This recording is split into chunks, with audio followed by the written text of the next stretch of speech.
Good morning, good afternoon, or good evening. Whenever you hear this message, I pray that you are poised to receive, to accept, and to respond to words of wisdom. Ashe.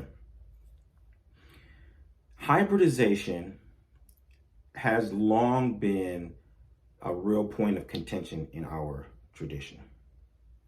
That is, people are very sensitive to, for example, depicting an orisa as a Catholic saint, right?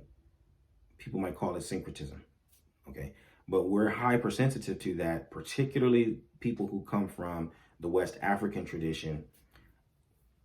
We reject, in the strongest way possible, these kinds of representations because it is no way consistent with the indigenous understanding of those deities. They don't look like that, right? Likewise, from that point, there's also different kinds of ritual protocols and different kinds of ceremonies that represent hybridization or syncretism. And particularly people who are practicing from the West African tradition, it's difficult and sometimes just impossible to accept these hybridizations. It's just like we don't do that. We don't do that, right? And it isn't to invalidate, let's say, diasporic traditions, but it is to make the distinction to say that everything that you're talking about in that regard is completely irrelevant to what we do in the West African tradition. At the very least, that's something that we have to just distinguish. Some of these practices don't have anything to do with our tradition. So you can't just say that, oh yeah, this is Oshun, and then show me a picture of La Virgen de la Caridad. Like, I can't do that. That's not going to work. That is not Oshun. That may be what you do, but I cannot use that as a representation of Oshun. Just for example. But I'm going to tell you something. The aspect of our tradition that has been worst affected by hybridization and syncretism is Awon Iyami Osoronga. People have pretty much adopted Western ideas of witchcraft and grafted them onto Awon Iyami Osoronga, right? And so the idea, particularly when people start to push back on the idea that if we say witchcraft, right? People will say, well, we shouldn't use that kind of nomenclature. We shouldn't say witchcraft. We shouldn't call them witches. And then when you say, well, why? Let's unpack it. Their point of reference for what witchcraft is, or how they want to reframe witchcraft, is based exclusively on a rehashing of Western European experience of witchcraft, right? You're almost never going to hear any proverbs of the Yoruba.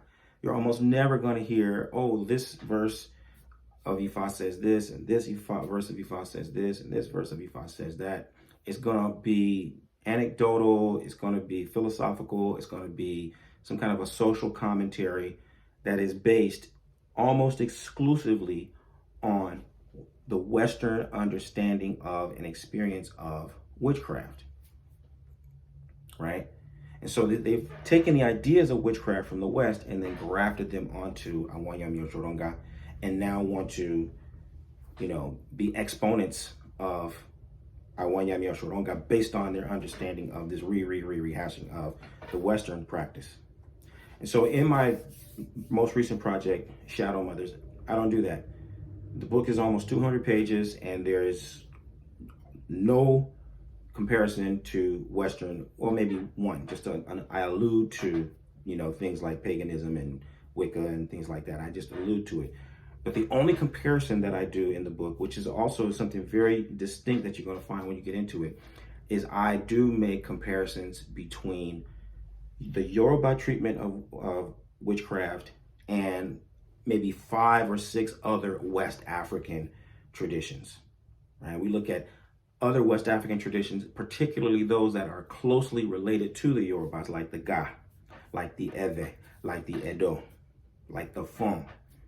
Right? So I do have some comparisons to create a cultural context for how the Yorubas understand witchcraft and the ways in which those understandings are consistent with other similar cultures. So again, in the same way that it doesn't make sense to try to understand Yoruba language by looking at Russian grammar, it doesn't make any sense to try to understand a Yoruba theological and spiritual concept through the lens of Catholicism or Christianity or Judaism. They're radically different systems, and they don't have anything to do with one another.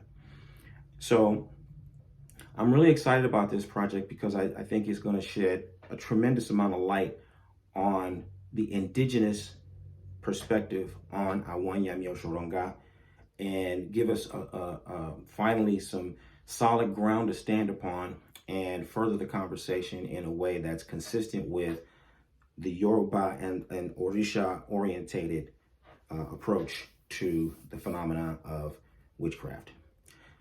So I'm going to share a link with you so you can get a glimpse of the book. There's a free ebook that I'm offering. Check out the link in the description section and leave me your email, and I'll give you the opportunity also to get a discounted pre-order of the book when it drops, which is any day now.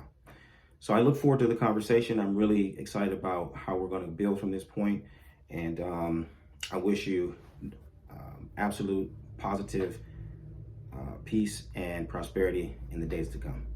Bye for now. Odabo.